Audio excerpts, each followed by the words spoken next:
There's a moment, and most men who have lived long enough on the frontier will tell you this if you catch them in the right kind of quiet, where the thing you were taught to hate becomes the only thing standing between you and the ground.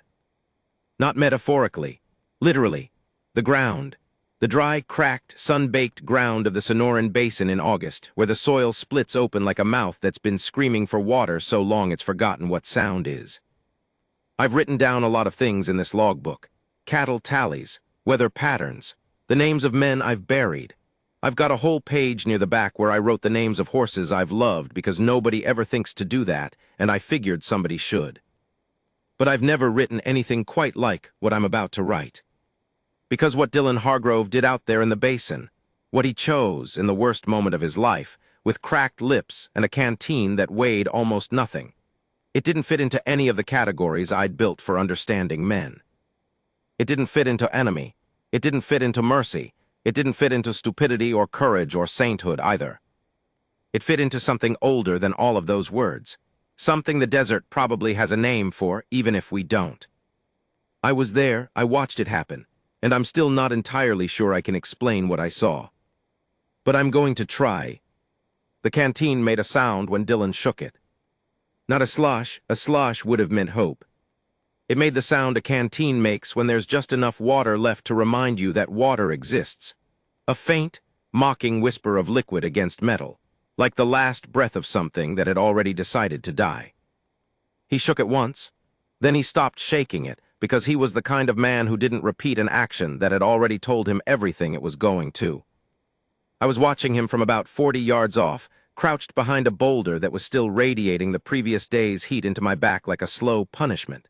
My own canteen was dry. Had been dry since somewhere around mid-morning, when I'd made the calculation that the spring marked on the surveyor's map was either wrong or wishful thinking or both, which is something I've come to understand about surveyors' maps in this territory. They are documents of ambition, not fact.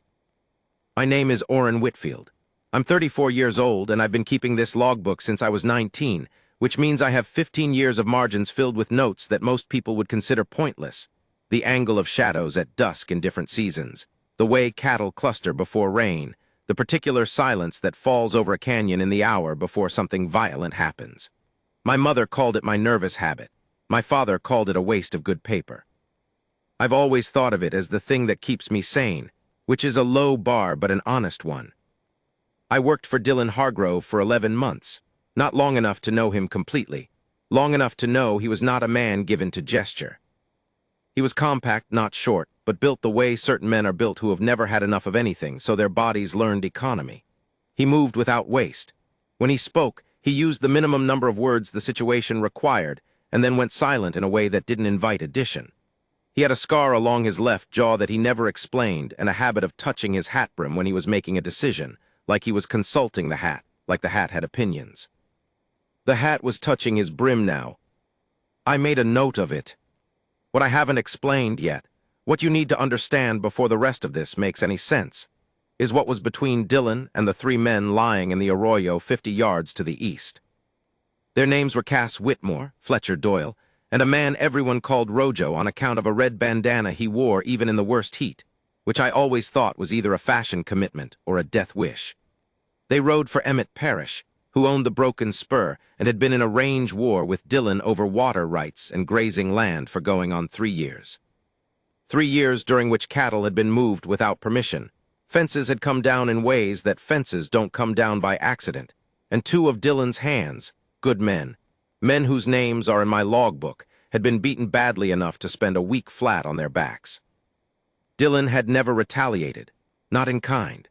He'd filed papers with the county, hired a lawyer whose suit seemed wrong for the territory, and continued working his land with the particular stubbornness of a man who decided that the law, even a slow and imperfect law, was the only version of civilization worth preserving. I respected that about him. I also thought it was going to get him killed. There'd been a confrontation 2 weeks prior at the trading post in Marta.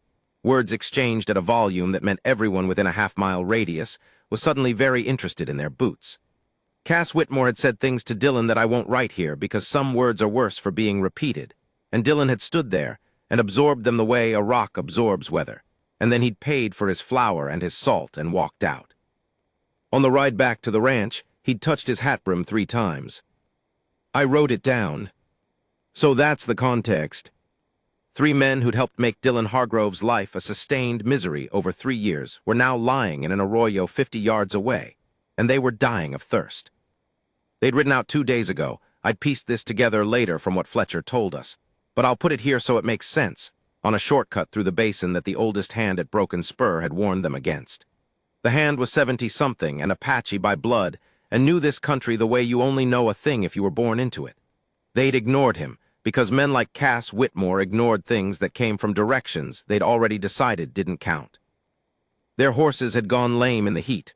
One of them had died. I could see the shape of it further up the arroyo, already being circled by something patient and dark in the sky. Their water had run out the previous afternoon.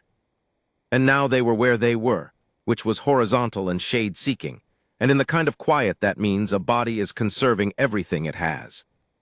Dylan had spotted them 40 minutes ago. We'd been moving through the basin on a different errand entirely, following what we thought might be the trail of 3 of his missing steers, when he'd seen the boots poking out from the arroyo's shadow and stopped his horse. He'd sat there for a long moment, long enough that I'd stopped writing mid-sentence. Then he dismounted and walked closer, and I'd followed because that's what I do when I'm uncertain. I follow and I watch and I write, which is probably a character flaw dressed up as a profession. He'd recognized them from about 10 yards out. I'd seen it in his shoulders, a particular quality of stillness that isn't the same as calm. Then he'd walked back to where our horses were standing, and he'd unhooked his canteen, and he'd shaken it. And now here we were. I watched him stand there with that canteen for what felt like a long time. The sun was the kind of presence in the sky that August makes it in this basin, not just hot but intentional, like it had made a decision about this particular patch of ground and intended to see it through. The air had no movement. Even the buzzards, which ordinarily ride thermals with a casual confidence that I've always found both disgusting and admirable, seemed to be holding themselves unnaturally still. I tried to think through the calculation, the way I imagined Dylan was thinking through it. There were 3 of them. There was one canteen with almost nothing in it.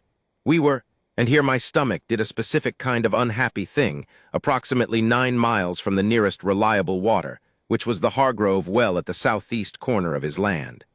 9 miles in this heat, in this terrain, with 2 horses that had been working since dawn. If Dylan gave them the water, there wasn't enough to meaningfully extend their lives, not enough to get them 9 miles. It would be a gesture, a temporary reprieve. Maybe it would give them 3 more hours before the heat finished what it had started. If he didn't give them the water, they were likely dead before nightfall. He stood there with the canteen, touching his hat brim. I wrote, he is not going to do it. No man would do it. They've cost him more than I can count, and they would not do the same for him. He is going to get back on his horse. I would get back on my horse. Any reasonable person would get back on their horse. Then I stopped writing, because he was walking toward the arroyo. He went to Cass Whitmore first, possibly because Whitmore was the one who'd done the talking at the trading post, possibly because Whitmore was closest. I couldn't tell you which, and I've thought about it since. Whitmore was lying on his back with his hat over his face, and his chest moving in shallow, irregular increments. His lips were the color and texture of something that had been in the sun too long. His hands were palm up beside him, fingers slightly curled, which is the posture of complete surrender. I've seen it in sleeping children and in dying men, and there is something in it that crosses the distance between those 2 conditions in a way that I find difficult to sit with. Dylan crouched beside him. He didn't say anything. He just reached down and removed the hat from Whitmore's face, and Whitmore's eyes opened, barely, squinting against the light, and he looked at Dylan Hargrove with an expression that I had to look away from. I wrote it down anyway later from memory. Recognition, then confusion, then something I don't have a word for. Not gratitude yet. Too early for gratitude. Something before gratitude. Something like the sensation of realizing the world does not operate by the rules you thought it did. Dylan unscrewed the cap of the canteen. Slow, he said, 1 word, the minimum. He held the canteen to Whitmore's lips and tipped it with the particular care of someone who understands that this is all there is, and it needs to be made to count. Whitmore drank, not much, there wasn't much to drink, but the sound of it in that silence was enormous. Fletcher Doyle, from 6 feet away, made a sound that I won't attempt to describe. Rojo didn't move, but his breathing changed. When the canteen was 3/4 empty, Dillon pulled it back. Whitmore reached for it with a hand that was shaking, and Dillon held it just out of reach, not cruelly, but with the directness of a man distributing a finite resource, and moved to Fletcher Doyle. He gave Fletcher what was left in the canteen, except for the last small portion, which he brought to Rojo, who was the worst off of the three, which I think Dillon had assessed without appearing to look at any of them in the deliberate way. When the canteen was empty, he set it upright in the dirt. He stood up. He touched his hat brim. "They need to move," he said, walking back to where I was crouched behind my boulder. He said it the way you say something that has already been decided. "Can't carry 3 men on 2 horses in this heat. One at a time, we lead the horses, everybody walks." "We lose the steers." "We lose the steers," I repeated. He looked at me. "You writing?" "Always." He made a sound that might have been something like acknowledgement. "Write that I know what I'm doing." "Do you?" He thought about it for a moment, which surprised me, because Dillon Hargrove was not a man who typically paused over questions he'd already answered. "No," he said. "Write that too." I wrote it down. What followed was 4 hours that I would not wish on anyone. Walking 9 miles through the Sonoran Basin in August, leading horses that carried men who were barely conscious, with no water, is the kind of experience that strips away everything that isn't essential. It removes conversation, because conversation requires spare breath. It removes thought, mostly, because thought requires energy. What it leaves is the act of putting one foot in front of the other, which is either the most primitive thing a person can do or the most heroic, depending on your philosophy, and I'm not sure those are different things. Dillon set the pace, steady, not fast would have killed us all, but with a consistency that I found, in my deteriorating state, almost hallucinatory in its reliability. Step, step, step, hat against the sun, not looking back at the men on the horses, but somehow monitoring them anyway, the way certain people can track multiple things simultaneously without appearing to do so. Cass Whitmore, from the saddle of Dillon's horse, didn't say a word for the first 3 miles. Then, somewhere around a bend in the arroyo where a stand of dead ocotillo cast thin, inadequate shadows, he said, "Why?" It wasn't quite a question. The syntax was missing. The energy required to form a proper sentence had been rerouted to staying conscious. Dillon didn't answer for a long time, long enough that I thought he wasn't going to. Then he said, "Man dies on my land, there's paperwork." Whitmore made a sound. I couldn't tell if it was a laugh or something else. I wrote it down as unclassifiable. Fletcher Doyle, from atop my horse, said nothing at all. He was looking at the sky with the expression of a man doing inventory on his life, which is an expression I recognize because I wear it myself sometimes when I think no one's watching. We reached the well at the Hargrove Ranch at what the sun told me was somewhere around 4 in the afternoon, though the sun in this territory is not always an honest reporter. Dillon worked the pump himself. He filled the canteen and brought it to Whitmore first, still that same wordless ordering principle. And this time Whitmore drank without being told slow, because the first experience had apparently taught him something. Then Fletcher. Then Rojo, who by this point had stopped being unconscious and started being quietly aware in the way that men are when they've visited somewhere close to the edge and come back with new information. Dillon filled the canteen a second time and drank from it himself, and I've thought about that sequence many times since. The order of it, the 3 men he had every reason to let die, drinking before he did. I didn't write anything in that moment. My hands were doing something involuntary that I didn't want to document. He let them stay the night. That's what broke me, if I'm being accurate. The water I could rationalize, survival instinct, minimal cost, the satisfaction of a moral position held under pressure. But letting them stay the night in the bunkhouse, with the hands who knew exactly who they were and what they'd done, and putting out food and saying nothing about any of it. That was something else. I sat on the porch that evening with my logbook and tried to find the right category for what I'd watched happen, and I couldn't find it. He came out eventually and sat in the other chair, the one with the busted armrest that everyone avoided, and looked at the basin in the dark. "You're going to write about this," he said. "Already started." "Write it right." What does that mean? He was quiet for a moment. The basin made the sounds it makes at night, insects, distance, the occasional movement of something large and unseen. Means don't make me a saint, he said. I'm not a saint. I just didn't want to watch men die when I had something in my hand. What did you have in your hand? He touched his hat brim. Old habit, decision-making gesture. Almost nothing, he said, but almost nothing's more than nothing. I wrote that down. I wrote it exactly as he said it, without adding anything, because some sentences don't need help. Cass Whitmore left before dawn. I know because I heard him go. I sleep light, always have, which my mother said was an anxiety disorder and my father said was a survival trait, and I've never fully resolved the difference. I heard boots on the floorboards of the bunkhouse, the soft, deliberate sound of someone trying not to be heard, and then the creak of the main gate. I lay there in my bunk and listened to the silence after, which had a different quality than the silence before. I didn't get up, I didn't follow. In the morning, Fletcher and Rojo were still there. They ate breakfast with the hands in a silence that had layers to it, complex, uncomfortable, necessary. Dylan sat at the head of the table and ate and didn't make any speeches, which was exactly right, because speeches would have required everyone to acknowledge what was happening, and acknowledgement would have made it harder. After breakfast, Fletcher asked for work. Not asked, offered. He stood in the doorway with his hat in his hands and said he figured they'd cost Dylan a few days of his time and they'd work it back if he wanted. Dylan looked at him for a moment. East fence is down in 3 places, he said. Posts are in the barn. That was all. Fletcher and Rojo spent the day fixing fence. I kept watching for the part where it made sense, where the lesson arrived with proper shape and resolution, the way stories are supposed to work, where the gesture of the water and the walk and the bunkhouse night arranged themselves into a moral I could copy into my logbook with clean margins. It didn't happen that way. What happened was smaller and stranger and more real than that.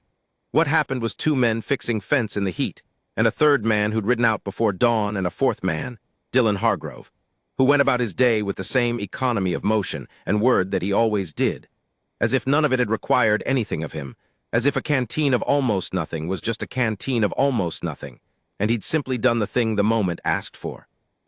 I've been trying to write this right for a long time. I'm not sure I'm there yet, but I know the part that stays with me, not the gesture, not the walk, not even the fence, is the sound of that canteen when he shook it. Almost nothing, and what he did with it anyway. I need to tell you about the morning after, because the morning after is where things get complicated. They always do. Easy to do the right thing in a moment of clarity, in the heat and the crisis, when everything is stripped to its simplest form and the only real question is, do I act or do I not act? Those moments are almost clean in their way. The calculus is brutal but legible.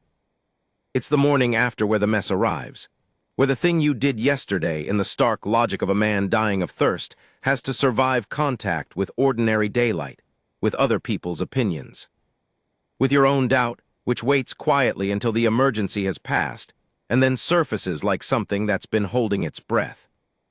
I was at the well at first light, filling the water bucket for the horses, when I heard the sound of hooves coming through the main gate.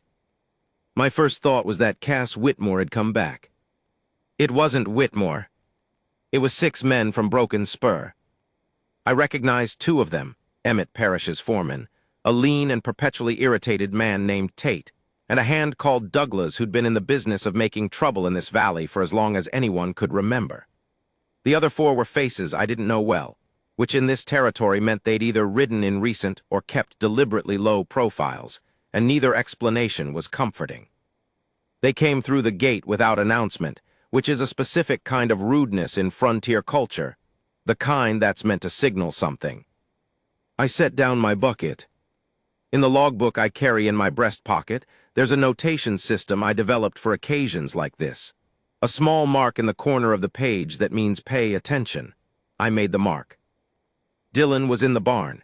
He heard the hooves the same time I did. I saw him appear in the barn doorway with a brush still in his hand, which he did not set down. Tate pulled up his horse about 20 feet from the barn door and looked at Dylan in the particular way of a man who's come with prepared words. Parrish wants his men back, Tate said. They're here, Dylan said. They're fixing fence. They'll be done by noon. Something moved across Tate's face.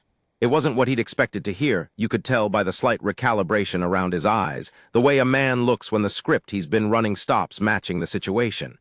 He'd come prepared for something different, for anger or guilt or explanation.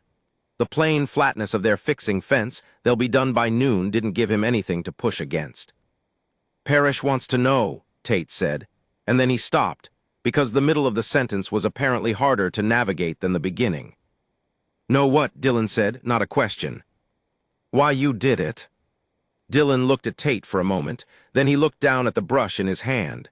Then he went back into the barn. I wrote he is not going to answer that. He's going to brush his horse and wait for the world to figure itself out. From inside the barn, if Parrish has questions, he knows where to find me. Tate stayed on his horse for a while, which is something men do when they've ridden to a confrontation, and the confrontation hasn't materialized. They linger in the shape of the thing they'd intended to be, waiting for it to catch up with them. It didn't catch up with him. He eventually dismounted, which was not what I'd expected, and stood in the yard with his hat in his hands, involuntary gesture, same as Fletcher with the doorway, and said, to no one in particular, Parrish doesn't understand it. Most people don't, I said, because I was there and the silence seemed like it needed something. Tate looked at me, you his logbook man. It wasn't a compliment, but it wasn't quite an insult. I suppose. Write down that Parrish doesn't understand it, he said. Write down that it makes him uncomfortable. I wrote it down, exactly as he said it. Tate put his hat back on and remounted, and said something to his men in a low voice, and they turned their horses and rode out through the gate the same way they'd come. The 4 men I didn't know followed without having spoken a word, which either meant they were professionals or they'd ridden out here on Tate's certainty and found it insufficient and hadn't yet developed their own. Fletcher and Rojo finished the fence by 11. I watched them work for a while before I had to go check on some things in the south pasture. This is the logbook habit. I tend to hover near situations I'm trying to understand, which has caused more than one person to tell me I'm underfoot. I noted that they worked without speaking much to each other, but with a particular quality of coordination that comes from having worked together a long time. They knew each other's rhythms. The way Fletcher handed the post driver to Rojo without looking. The way Rojo braced the post at the angle Fletcher needed without being told. I've worked alongside people for months who never achieved that kind of ease with each other. These men had it despite everything else, or maybe because of it. Maybe sustained difficult circumstances build a certain kind of knowledge between people that nothing else can. At one point, one of Dylan's permanent hands, a man named Breckenridge, who had strong opinions about most things and expressed them with the frequency of a man who'd been saving them up, walked past the fence line and slowed down and looked at Fletcher and Rojo for a long moment. They looked back. Breckenridge didn't say anything. He kept walking. I noted it as acknowledgement without resolution. The landscape of this remains unmapped. Dylan brought them water at mid-morning. He didn't make an occasion of it. He walked out with a canteen, full this time, meaningfully full, and set it on a post and walked back. Fletcher watched him go. When Dylan was out of earshot, Fletcher said something to Rojo in a low voice. Rojo responded with a sound that I couldn't interpret from where I was standing, but Fletcher nodded after it like it had settled something. I have spent a considerable amount of time since wondering what those words were. I wrote down that I didn't know. I find that honesty about the limits of observation is important, especially when it's unsatisfying. At noon, they came to the porch where Dylan was eating. This required something from them. I could see it in the approach, in the way they stopped twice before they got to the steps, each stop brief and almost imperceptible, but there. The kind of stopping that happens when a man is having an argument with himself and losing in alternating directions. Dylan looked up. Fence is done, Fletcher said. I know, Dylan said. I could see it from here. Another pause. Rojo was looking at his boots. Fletcher was looking at Dylan with an expression that I recognized as the expression of a man trying to say something he hasn't said before and doesn't have the prior experience to know how to shape. The man you lost, Fletcher said. Alvaro, the one who was hurt bad last spring. The air changed. I felt it from across the yard. Dylan set down his fork. That wasn't us, Fletcher said. I want you to know it wasn't us. Parrish never put us on that. We found out after. Silence.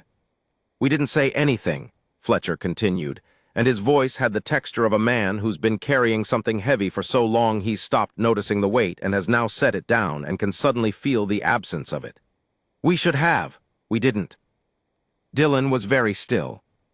I'm telling you now, Fletcher said, because it seems like the kind of thing a man should know if a man did something like what you did yesterday.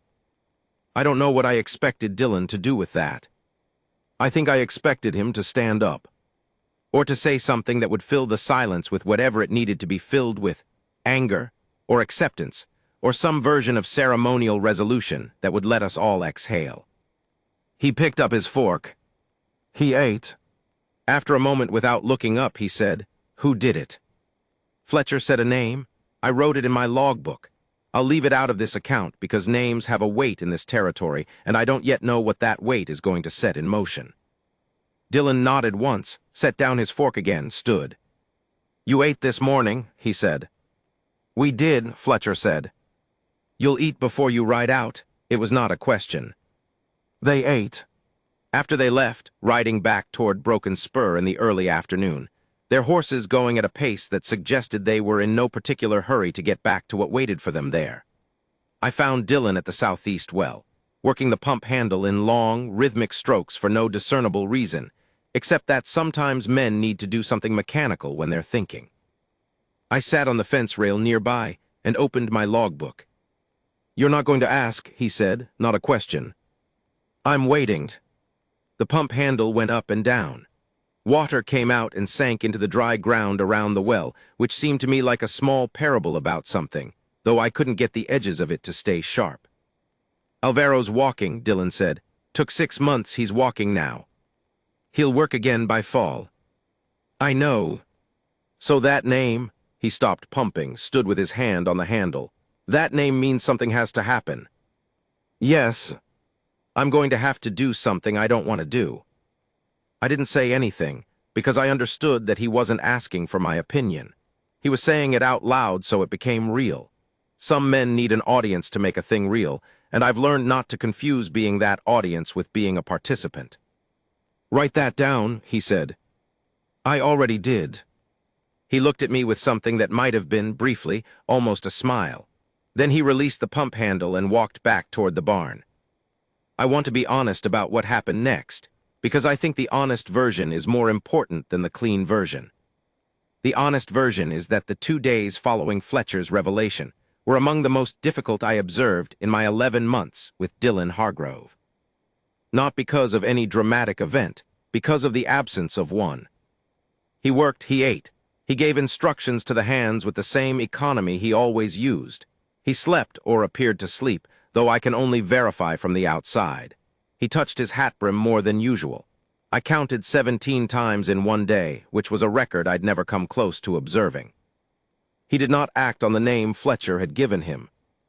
I think this is actually the hardest part of the story to write, because it doesn't resolve. It sits there in the middle of everything like the shape of a question that hasn't yet decided which form it wants to take. On the 3rd night, he came out to the porch again. I was there with my logbook and the usual sounds of the basin settling into dark around us. You ever do something, he said without preamble, that costs you more than you planned on? Most things, I said.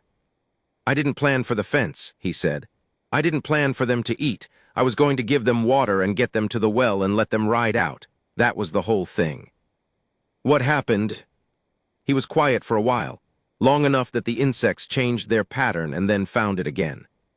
Fletcher looked at me, he said. When I put out the food, he looked at me like I'd done something that didn't make sense to him and he was trying to file it somewhere. And I thought, he stopped, started again.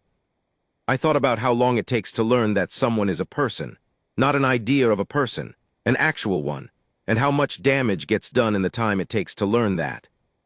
I wrote all of it. Then I wrote, he is not comfortable with what he did. He is not looking for it to be named or celebrated. He is sitting with the mess of it, which is the part that doesn't make it into most accounts of generous acts. He sat there for another hour without speaking, and then went to bed. I sat there longer. There was something moving in the basin.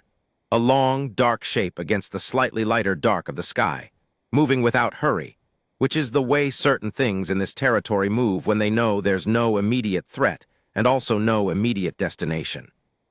I watched it until it was gone. I wrote he gave them almost nothing and it cost him more than almost nothing. He knew it would. He did it anyway. I don't know what word to use for that. I don't think the word has been made yet for exactly that thing. Cass Whitmore came back 4 days later. He came alone. He came in the middle of the day, which is either bravado or sincerity, and in Whitmore's case, I genuinely couldn't tell which.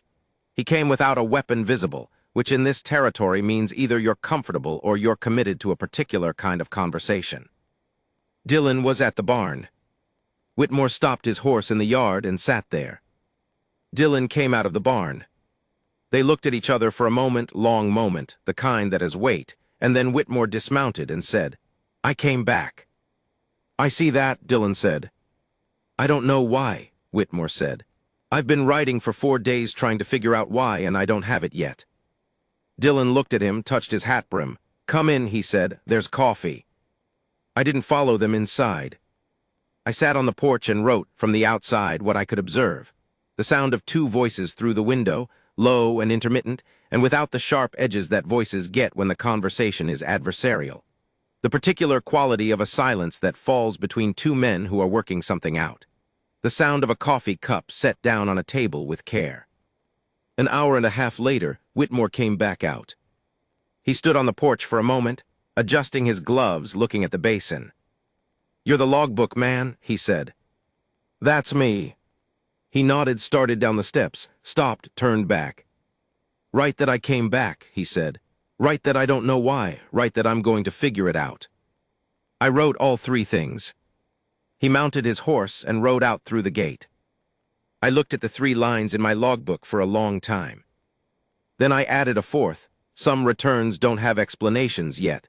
That might be what makes them the most important kind. I should tell you about Alvaro before I tell you how this ends. Because this is his story as much as anyone's, and I've been keeping him in the margins, noting his name when it came up, tracking him as context, the way logbook keepers sometimes do with things that don't fit neatly into the main account, and that's not right.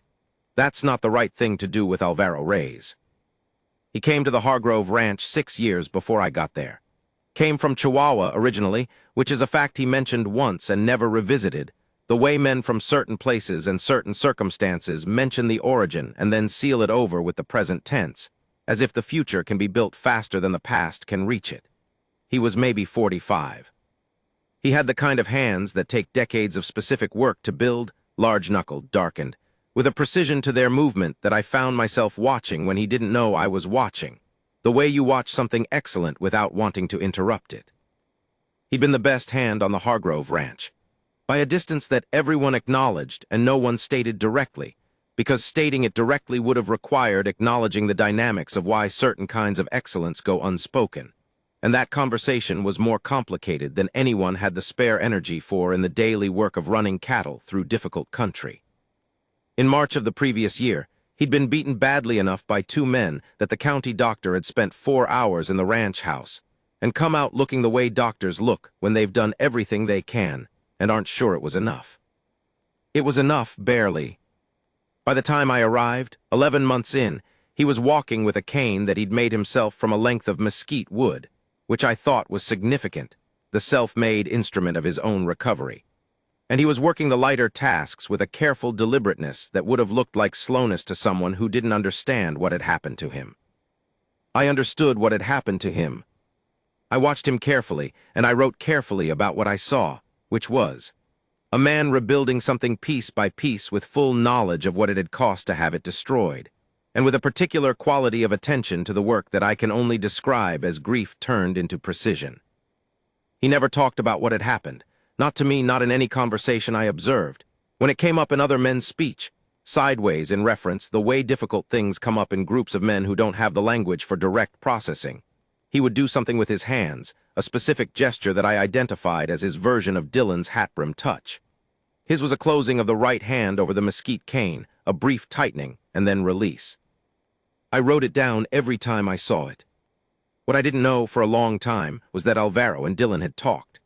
That on the night after Fletcher and Rojo rode out, after Fletcher had given Dillon the name, Dillon had gone to where Alvaro was sitting on the low step behind the bunkhouse, a spot he favored in the evenings because from it you could see the full span of the southern range in the last of the light, and Dillon had sat down beside him and said the name. Alvaro had listened. Then he'd asked Dillon what he planned to do. Dillon had said he didn't know yet. Alvaro had been quiet for a long time. Long enough, Dillon told me later, that the last of the light was gone and the first stars were visible, and the basin had made the shift from its daytime silence to its nighttime one. Then Alvaro had said, "I don't want it to become the main thing." Dillon had looked at him. "What happened to me?" Alvaro had said.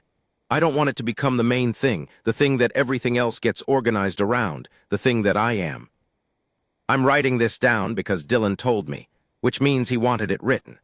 He told me in the particular way he told me things that he wanted to survive in some form beyond his own memory, directly, without preamble, looking somewhere to the middle distance as if he was reading from a source I couldn't see. He said he needed to be more than what was done to him, Dillon told me. He said the man who did it, if I went after the man who did it, then the man who did it gets to be the center of everything. Gets to be the reason for every decision after. He said he didn't want to give him that. I wrote it down.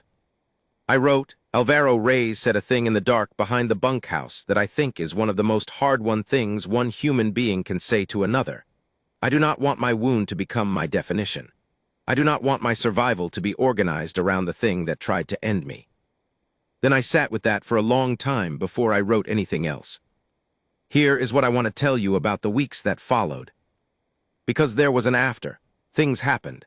The valley changed slowly in the way that things change when a gesture enters the common knowledge and people have to reorganize their understanding around it. Word spread, it always does in this country, with a speed that seems impossible given how slowly everything else moves, about what Dillon had done in the basin. The water, the walk, the bunkhouse night, the fence. People responded to it in the way people respond to things they don't entirely have a category for. Some thought it was saintly. They said so at the trading post and at the church and wherever men collect to process the world through conversation. They used words like Christian and mercy and forgiveness, which are good words but which I noticed Dillon flinch slightly at, not because the words were wrong exactly, but because they were rounder and more resolved than the thing had actually felt. Some thought it was foolish. These people were usually the ones who'd been in the longest contact with the specific mechanics of the range war and had calculated the costs most precisely. They used words like weakness and naivete, and they weren't entirely wrong either, because generosity in a context of ongoing conflict has a cost, and Dillon knew it when he made the choice and made it anyway. The ones who said nothing were the most interesting to me, and they were a larger group than I expected. Men who heard the account and went quiet and stayed quiet for longer than the account required. Men who seemed to be doing something internally that didn't have an outward expression yet. I wrote all of them down. I didn't have names for what they were doing, but I trusted that the act of noting them was important even if I couldn't explain why. Emmett Parrish came himself 3 weeks after. I didn't expect this.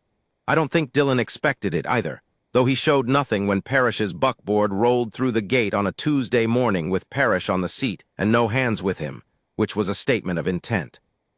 Parrish was older than I'd imagined from all the accounts I'd collected. He had the face of a man who'd made a lot of decisions, and not all of them right, and had spent time sitting with the ones that weren't. He moved slowly getting down from the buckboard. He came to the porch where Dillon was standing. Dillon had been making no pretense of doing anything else. He'd simply stood when he heard the buckboard, and he stopped at the base of the steps. He was carrying something. It took me a moment to recognize it as a canteen. Parrish set the canteen on the porch step. It was full. I could tell by the way he carried it, the weight of it, the care.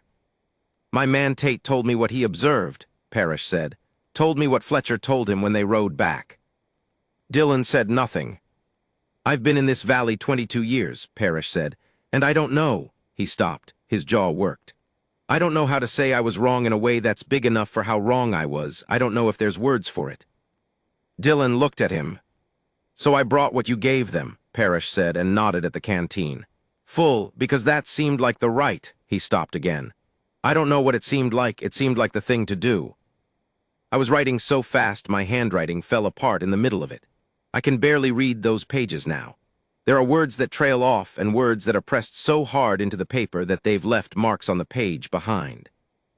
I wrote what I could read of it later from memory. A man who has done damage came to return in full what the man he damaged gave away. He doesn't know if it's enough. He's right that he doesn't know. He came anyway. He brought what he could carry. Dylan reached down and picked up the canteen. He looked at it. He set it back on the step. "Come in," he said. "There's things to talk about." Parrish came in. I didn't follow. I stayed on the porch with the canteen and the sound of two voices through the window, negotiating something that had been a long time overdue. The negotiations over the water rights lasted 11 days and involved a lawyer from El Paso and a surveyor, and at least 3 conversations that went past midnight, though I only heard the sounds of them and not the contents. I want to be honest, it wasn't clean. There were days when Parrish's men rode past the boundary markers with a pointed deliberateness. There were days when things were said in the valley that made the settlement seem fragile. The lawyer from El Paso said private things to me about the durability of agreements made under emotional circumstances, and I noted his skepticism without sharing it, because skepticism seemed beside the point at that particular junction. Dylan never looked like a man who'd achieved a victory. He looked like a man doing hard, specific work toward a resolution that he knew would be imperfect, and had decided imperfect was acceptable. He touched his hat brim a lot. I wrote a lot. On the last day before the lawyer went back to El Paso, I was at the south pasture with Alvaro.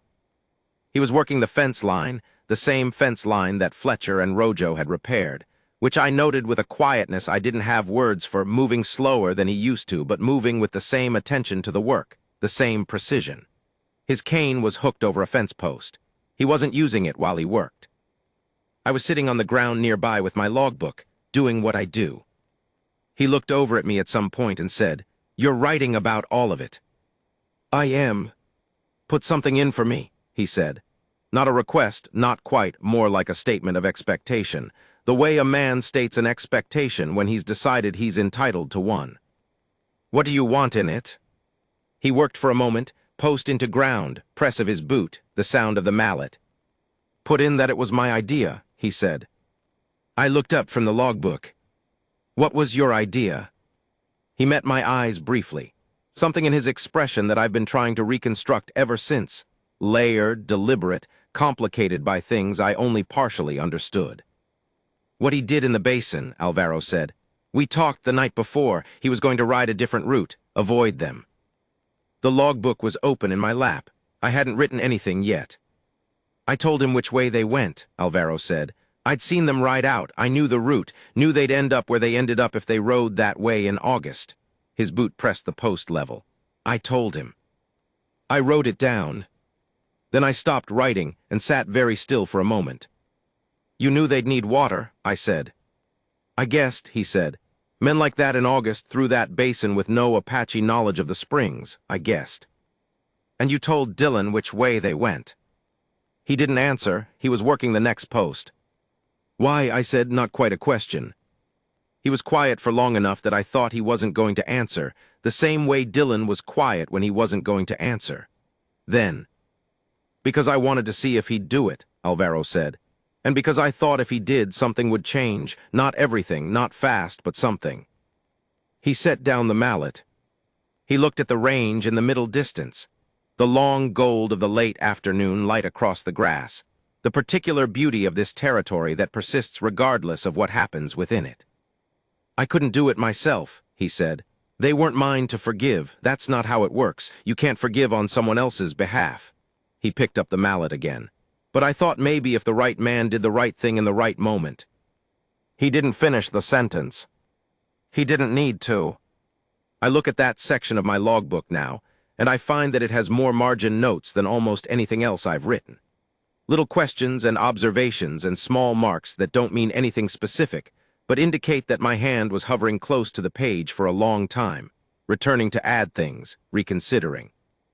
What Alvaro did, the thing in the margin that nobody sees because Dylan's gesture is the story and Alvaro's is the mechanism.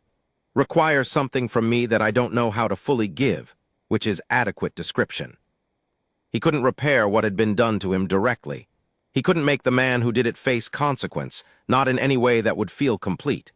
He couldn't forgive because the wrong was against him, and forgiveness is not a debt that transfers. But he could find the small, specific lever in the situation and place his weight on it and see what moved. And what moved was Dylan Hargrove, with a canteen that was almost empty, walking toward three men in an arroyo. And what moved after that was something in the valley that is still moving. The lawyer from El Paso left on a Thursday.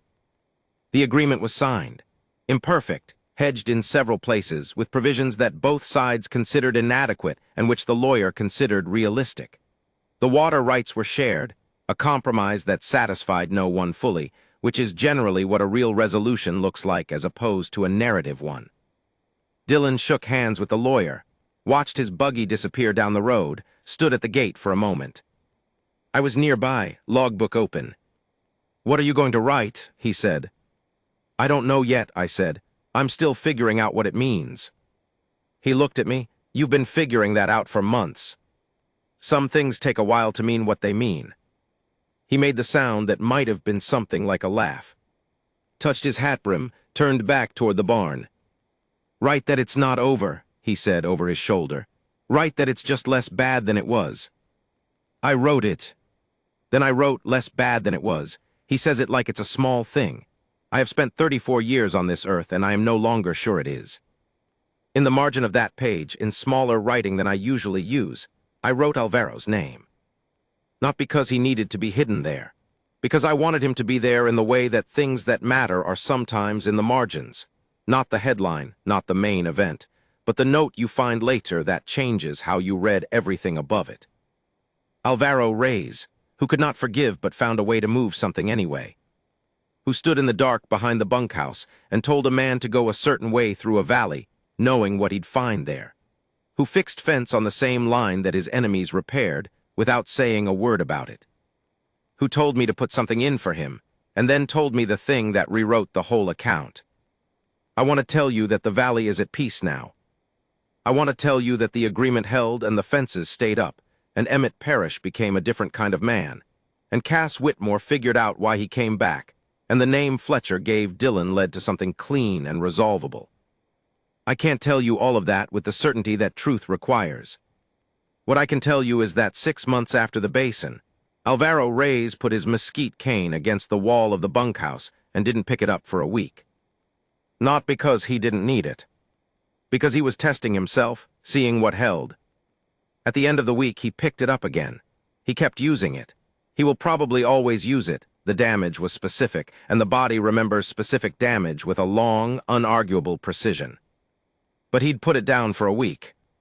And he'd walked without it. And he'd come back to it not as a defeat, but as a tool, something he'd chosen, rather than something that had chosen him. I turned the last page of this section of my logbook on a night in September, when the basin had finally convinced itself that summer was negotiable, and the air had moved from brutal to merely difficult. I wrote at the bottom of the last page, in the smallest writing I use for things I want to preserve, a man gave almost nothing in a moment that asked for everything. Another man in the dark moved a lever so small no one would see it. The world didn't change. Something in it did. I am still learning the difference. Then I closed the book, opened a new one, put Alvaro Reyes' name on the first page, Dylan Hargrove's on the second, left the third page blank for now. Some things need space before they know what they are.